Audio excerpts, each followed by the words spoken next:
Hello, I'm Lizzie. Welcome to my channel on which I read books, write books a little bit, and today buy books. So I have not really intentionally been on a book buying spree, but somehow over the last 6 weeks, a lot of new books have just kind of suddenly accumulated in my house.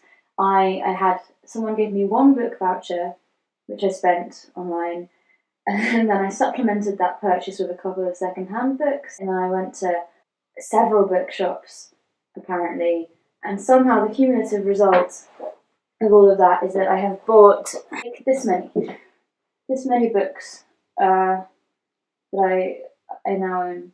Jesus. Yeah. It's a book haul video, I guess. Yeah, so today I'm just gonna very briefly go through them all. I've put them into a vague order-ish. First of all, I have some non-fiction ones. This one is Wintering by Catherine May, The Power of Rest and Retreat in Difficult Times.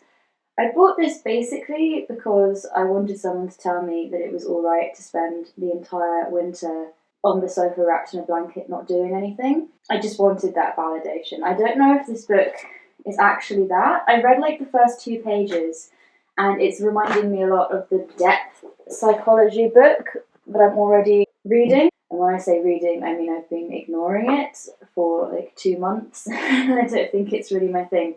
I'm worried this one might be a bit similar. But I own this book now. Yeah, then I have got This Is Not Propaganda, Adventures in the War Against Reality by Peter Pomerantsev. When information is a weapon, everyone is at war. It's about disinformation online, basically. And I don't know why, I think now that AI makes me so anxious, the existence of Russian trolls and fake news on the internet makes me less anxious. So I can read about it without giving myself a panic attack. And then I have Femina by Janina Ramirez. I've wanted to get this for a while. I think it's only recently come out in paperback. It is a new history of the Middle Ages through the women written out of it. I like medieval history books. I read about one every 2 years. I've just finally gotten around to starting A Distant Mirror by Barbara Tuchman, which I'm really enjoying. And so in 2 years more, I imagine I'll really enjoy reading this. Yeah, and then, a little sidebar to the non-fiction, I bought 2 books on writing. This one is On Writing by Stephen King, a memoir of the craft. The other enormous Stephen King fans I know are always quoting bits of this to me. And I like Stephen King, I like his writing style. And also he had quite an interesting life, and I think that it's as much a biography as it's really about writing that book. But we'll find out when I read it.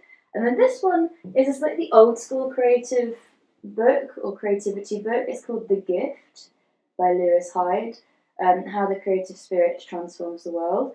And it's something I often hear slightly different generation of creatives and artists referring to.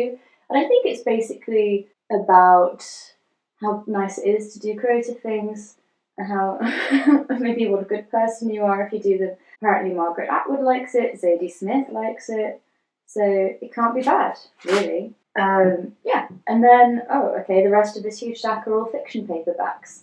The Constant Rabbit by Jasper Fforde. I like Jasper Fforde, I think he's very funny. His plots are always secondary to the humour and the puns and the constant ribbing of English politics and culture. I really enjoy it.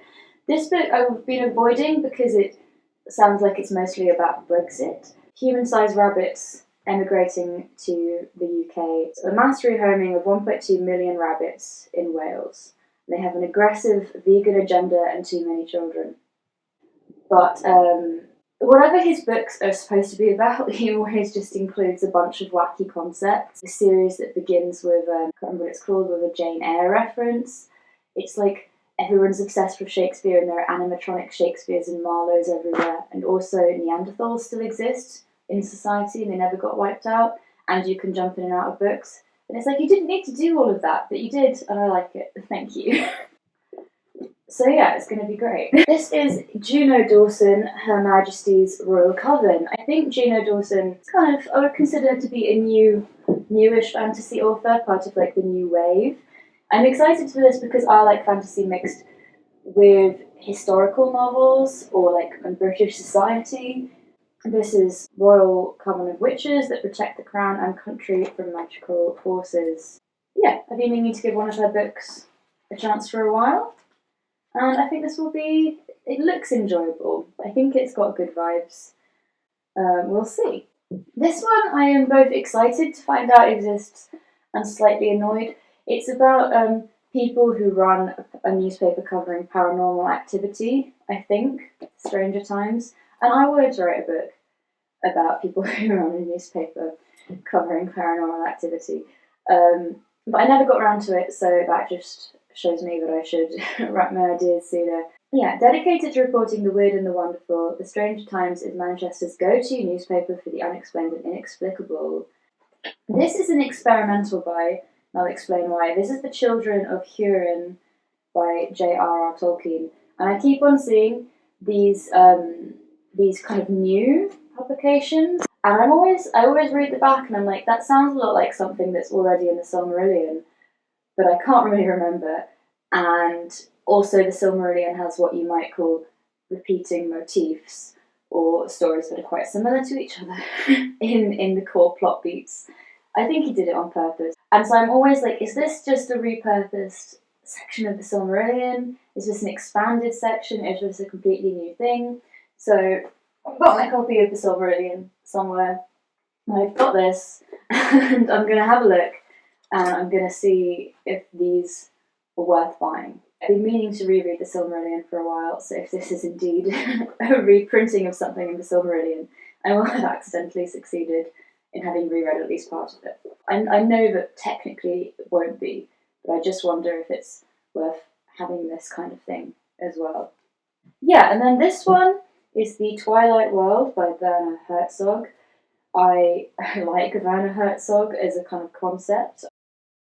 Dr. Ainley, is there such thing as insanity among penguins?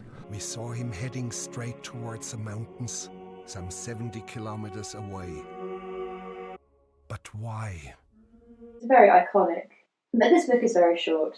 It's something in the jungle. I don't know what it's about, but I'll give it a go. Another nice short one. This is The Employees, a workplace novel of the 22nd century. I've been meaning to get a copy of this since it was nominated from the International Booker Prize.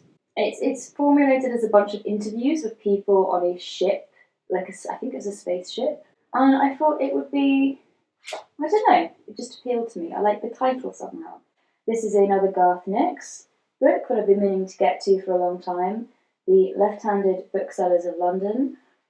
I'm left-handed, ergo have to buy this book. It's an alternate London in the 80s, part of an extended clan of magical beings who police the mythic and legendary old world when it intrudes on the modern world, in addition to running several bookshops. So I think it will be great. Next one is also set in a fictional London. This is The Night Silver Promise. It's on the younger end of the middle grade market. It's about Paisley, who I think everyone in this world has their fortunes read according to the stars and their fate decided for them, and she is told she's actually going to die by the time she's 14, which is rough for her.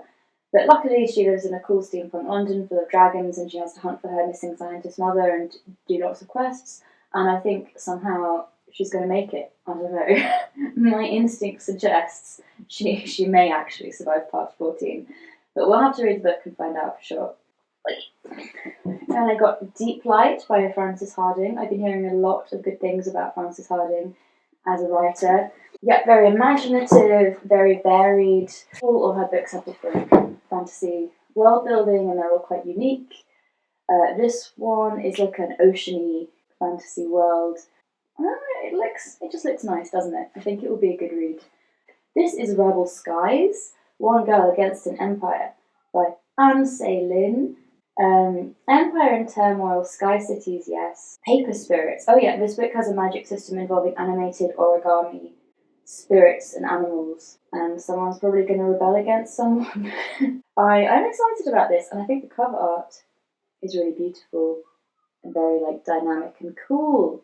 And then out of the middle grade back into the adult. I actually don't know if this is fictional. This is the summer book by Tove Jansson, who best known for writing The Moomins.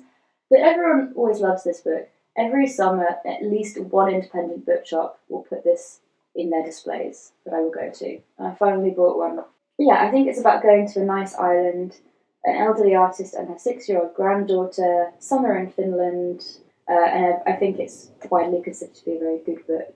And I'm looking forward to reading it at some point. This is Waken Hurst by Michelle Paver. I assume it's a gothic haunted house adjacent novel set in Edwardian Suffolk, a manor house on the corner with the fens. A lonely child growing up without a mother, ruled by her repressive father. Painted medieval devil in a graveyard, unhallowed forces are awakened.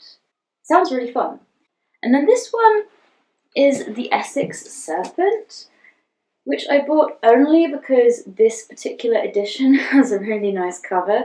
I have been seeing this book everywhere for years and have never once been tempted to buy it. But this cover is really shiny and gold. It's not normally the kind of thing I like to read.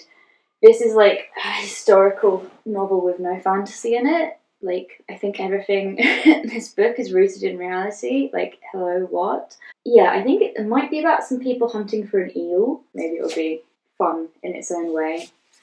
I'm not sure. Occasionally it's good to read things which aren't really your thing. And based on the prevalence of this book, I assume it's a good book. Oh, two more. This is a Georgette Heyer novel called The Wind of Blame. I think she writes fluffy, historical, normally romances, but I have a feeling this might be a murder mystery. But tragedy befalls the Carter family following an eventful visit from a Russian prince and a scandalous blackmail letter. I like the cover, it's giving me good vibes. And then finally, I have another potentially fluffy read. This is The X-Hex by Erin Sterling.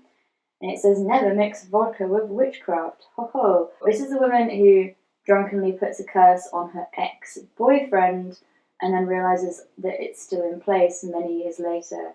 Yeah, I think the curse is wreaking havoc on the small... That was all my books in my pile falling over.